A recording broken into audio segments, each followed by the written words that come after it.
Hi, everybody. Welcome to Discover College Soccer. Today, I'm lucky enough to be joined by Coach Blake at Oberlin in Ohio. Welcome, Coach. Yeah, thanks for having me. Yeah, thanks for being here. I grew up in Columbus, not too far away, but never visited Oberlin, unfortunately. So I'm excited to talk to you and hear all about it. Well, Um, yeah. we're here end of February. It's kind of the height of the college showcase season. Yeah. You guys being such a unique school in terms of the academics and everything like that, what is your typical recruiting calendar look like? This being, let's say we're at the end of February, are you are you done with 24s? You still hustling, looking at 25s, 26s? What does that kind of look like for you guys in Yeah. a typical year? So this is a big crossover period for us. We do have a admission deadline of January 15th, which, has a little bit of wiggle room I just got back from IMG at the Academy Showcase, and there's a special player there that showed some interest, and as long as we have all our ducks in a row, I can ask a big favor from admissions. But for the most part, we've had our guys in the mix. And most of my time is spent looking at 25s down at that event. But I'd say a typical calendar for us, we typically get two-thirds of our class in the early decision rounds through ED1, ED2, and then kind of fill out the class through the regular decision. I will say it's getting later and later, though. I think the transfer portal has trickled down to Division 3, which I didn't expect it to so quickly. And really the type of player we're trying to recruit, what I would call those tweener guys, right? The guys that could make a Division 1 roster, but maybe not play for a couple years. And we're trying to attract them here to where, hey, you can make a big impact early on, get a great education, and play all 4 years, right? Where you're going to put 70, 80 games under your belt instead of playing, 25, possibly. So that's the kind of typically our calendar is, November through May is our identification period. We're getting out to 4, 5, 6 tournaments to evaluate players and see if they're the right fit. And those would be juniors, right? 25s in this case. And then as soon as the early summer hits, we're doing the whole academic read process, making sure they're an academic fit, kind of putting them in front of admissions to say, hey, we like this guy. What do you think? And then from there, scheduling those official visits for the early fall to try to get guys on campus so they can experience, all that Oberlin has to offer. And we'd like to schedule them around home games so that they can come in on a Friday, go to some classes, hang out with the team, see us train, and then go through a complete game day experience the next day, and then head home sometime Sunday. Yeah. Well, how has the shift in dates with FAFSA kind of altered the whole thing if you guys are having such an early decision Yeah. or, or, Well, or I think that's deadline what, and admissions yeah. deadline? Well, I think that's why this year a lot of people are later in the process. We do at Oberlin, like a lot of other high academic schools, we use the CSS profile as well. So most of our financial aid, they can get a better sense of where they are with the CSS, but certainly the FAFSA has delayed things a little bit, and I think it's caused everybody to kind of put the brakes on. And so I'm talking to some colleagues over the last week, and everybody's kind of late right now in the Yeah. process. Yeah, that's what I was hearing. Well, you mentioned coming down to IMG. I wish I would have known. We could have grabbed lunch, down the street from me here. But what other events are kind of must on your must-see list? Where do you tend to Yeah. like to go to look at players? Yeah. So, obviously it's trying because we attract kind of a national pool. We have 17 different states represented on our team. We're trying to get out west a couple times, whether that be surf in the summer, then the ECNL event in Phoenix in like late November, early December. Probably hit a couple more ECNL events, couple MLS Next events. I think the one that was actually 2 weeks after Phoenix this year. So back and forth to Phoenix a couple times, uh, to LA once, and then yeah, hit the kind of south and east coast. It's the one it's the one thing that I think our sport has gotten right is that the recruiting season typically, good thing for coaches, it gets us into the sun a few times in the winter. So that's kind of nice. Yeah, yeah, it's a shocking how a lot of tournaments are in Arizona, California, and Florida when it comes to January, February, and March, right? Yeah. Yeah. Well, besides showcases and things, ID camps are kind of all the rage right now too in Yeah. recruiting. So, do you guys do your own ID camps? Do you or your staff work other ID camps? What's that look like? So I have resisted that for years, simply because I've just seen how much. I also coach in the off season. I coach an ECNL team, um, and I see how many times we have some kids that'll be like, "Hey, I'm going to Syracuse's ID camp," and I'm trying to say to them like, "You're just giving them money." Right? Like Syracuse, if you look at their roster, they're all international. They're all transfer portal. They just won the national championship. It's not realistic for you to go to a Syracuse's ID camp. So I've been like resistant, but honestly, like I think the players are so conditioned nowadays that I am going to dip my toes into it this year. We're going to do just a 1 day clinic, and we haven't set the final date. It's going to be in July, um, and that will come out in the next couple weeks, where we're going to roll out to kind of all the guys we've identified to say, hey, come join us for a day and see what Oberlin's all about. Yeah. From Well, whether it's ID camps or showcases, and obviously because of the academics there, you guys are a little bit unique, but kind of what makes up that hierarchy of things you're looking for in a player, Yeah, and what order are they in terms of kind of off the field stuff and on the field stuff? sure. Yeah, I mean, I actually have found it to be quite convenient, if you will, strength for me in a recruiting process, because I can sit down on a field and get the brochure from the team manager, and I can just cross off guys that are less than 3.5s, right? So I'm going to waste my time if I fall in love with the player and then I later find out he has a 2.8. It's just a non-starter. So the academics has to be a solid profile. It has to be, with some rigor, right? Guys that are, taking and challenging classes and really valuing that academic process. And then for me, I'm a big believer, and I know I'm an outlier here, but I'm a big believer that our game has very few specialists left, right? So obviously you could, goalkeepers are specialists. Any coach will take a number 9 that scores goals. Maybe you could argue center backs, right? You 6'4" and wins everything in the air, but if you don't have feet, you can't play for me, right? You got to have good feet. So when we're out on the road, we're looking for guys that have a tactical acumen, right? They have a high soccer IQ. They know how to when to arrive in space, how to arrive in space, how to overload space, and then they have the technical ability to pull off those visions, those ideas. Because I can tell you the last two, not the last two, but I had two guys that ended up playing right back for me. That one was recruited as a forward and one was recruited as a central midfield player. And it's just a spring season. We stuck him back there, and it was just an aha moment. And it was like, oh man, this guy's so much better when he sees everything in front of him. And one went on to be all region, the other went on to be all American. So, I feel like if you're a good player, I can teach you how to play in a different space.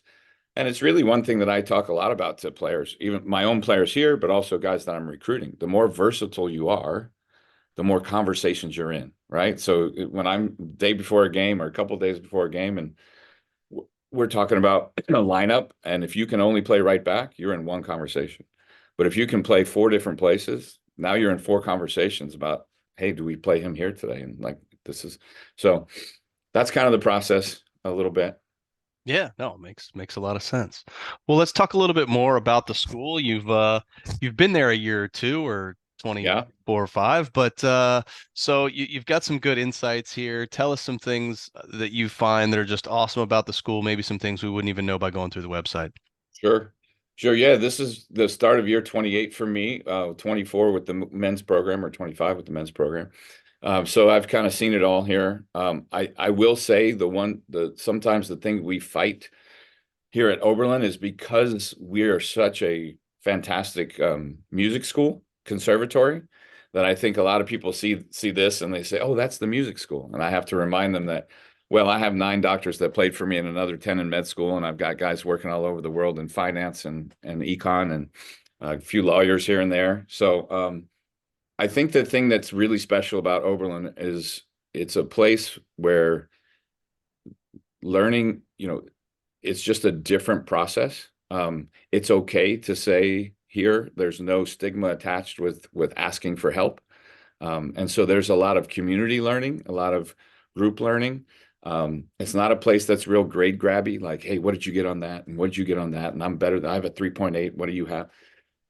It's more about the experience. And the thing that impresses me every day is that whether it's music, whether it's sports, whether it's math, people are pursuing their passion here, and it's very evident that they're passionate. Um, so, I'm overwhelmed every year with some of the things I get to go see with my student athletes, whether it be their thesis presentation or honors presentation or things that they've really gotten into off the field. And it's kind of really cool to see, you know, now that I'm here, as long as I've been here, I now have 200 guys around the world doing really cool things and what I think's been a big strength is we've stayed connected, right? So we have this huge alumni group that I can pick up the phone at any time and say, hey, listen, I got this guy. He needs some help. He needs an internship. He needs some guidance. And my guys are really happy to stay involved and help out. So that's really cool. Yeah, that is cool. Well, we talked about that academic piece, and for high school students transitioning to college and playing a sport, finding that balance is always difficult. So, how do your Sure. players specifically kind of balance the rigors of the academics plus being an athlete, and what kind of support systems does the school have in place to really help them Sure. succeed? Well, first of all, I think being a fall athlete is one of the best transitions to college that you can have because you come in with 22 instant friends who tell you, hey, don't take that professor, like take this professor or save that lab to the spring because it's a killer. Here's how you cut across campus, all those little things, right? Um, and then it's just really part of our team tenets is right. We're going to get a team GPA of 3.2 or above.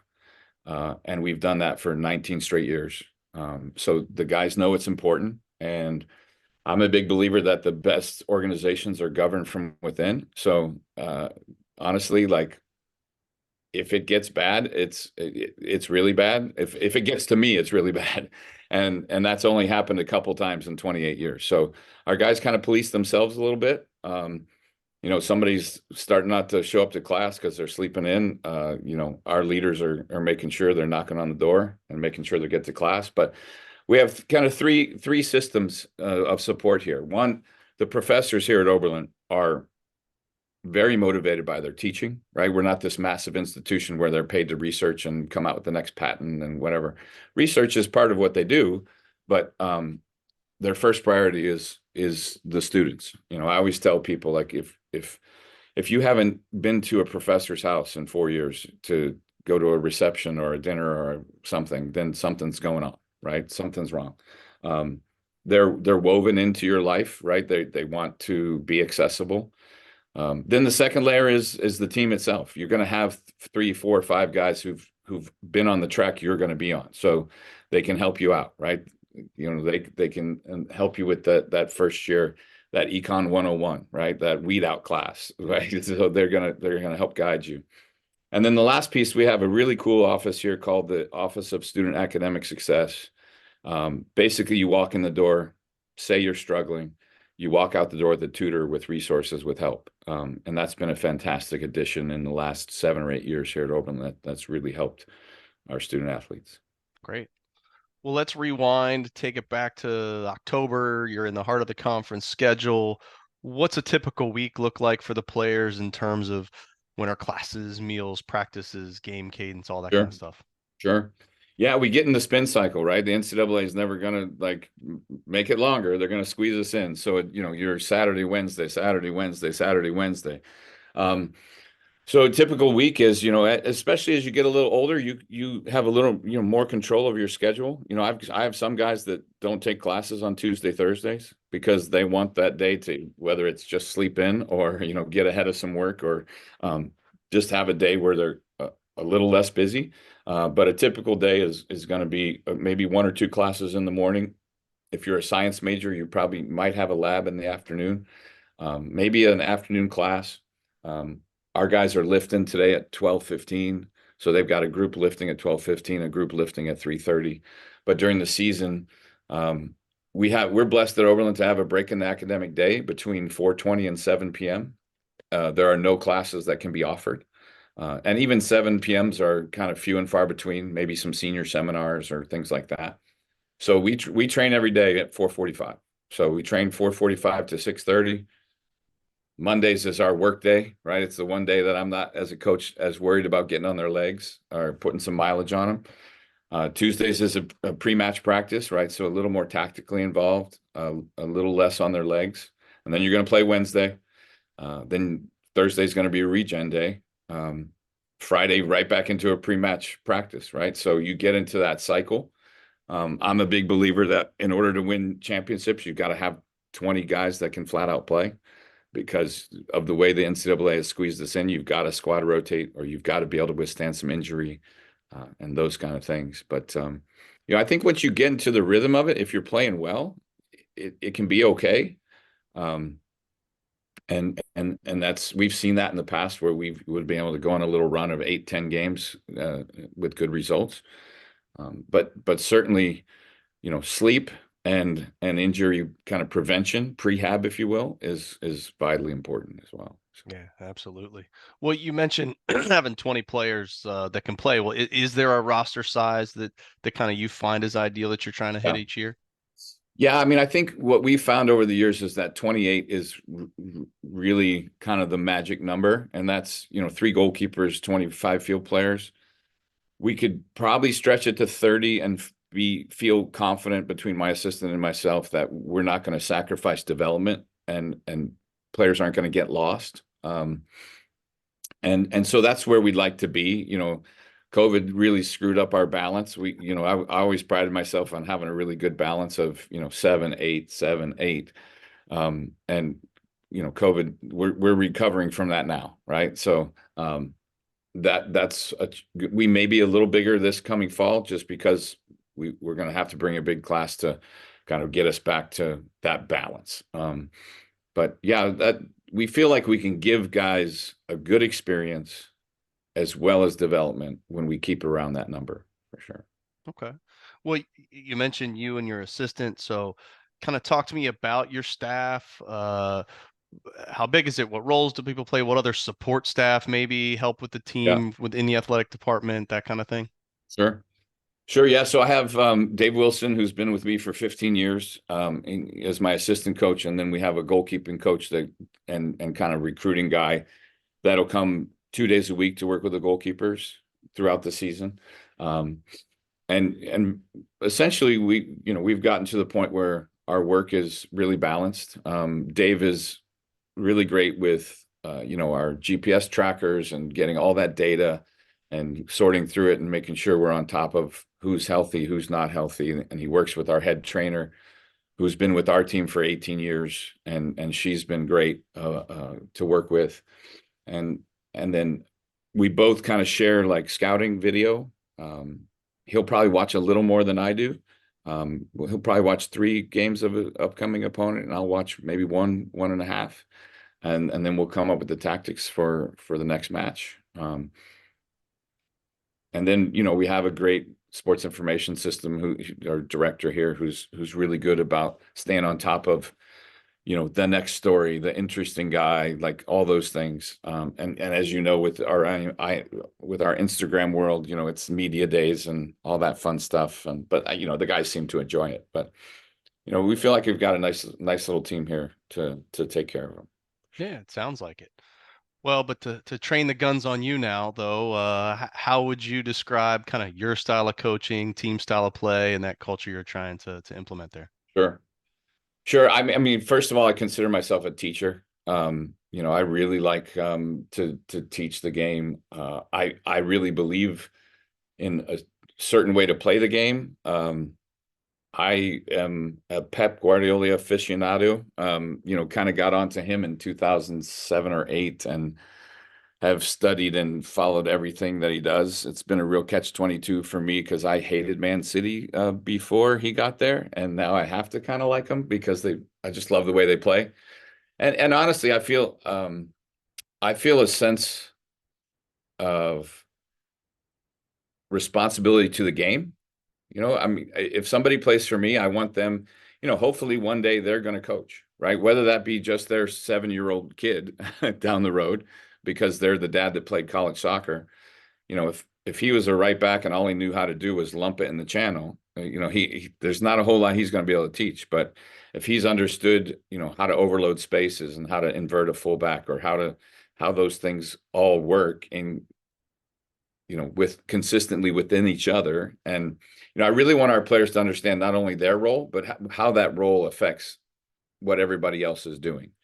I would say, most people would tell you that we're the team in our conference or region that kind of plays the most. We're going to possess it. We're going to keep it. Last year we averaged almost 500 passes per game, which was typically double our opponents for the most part.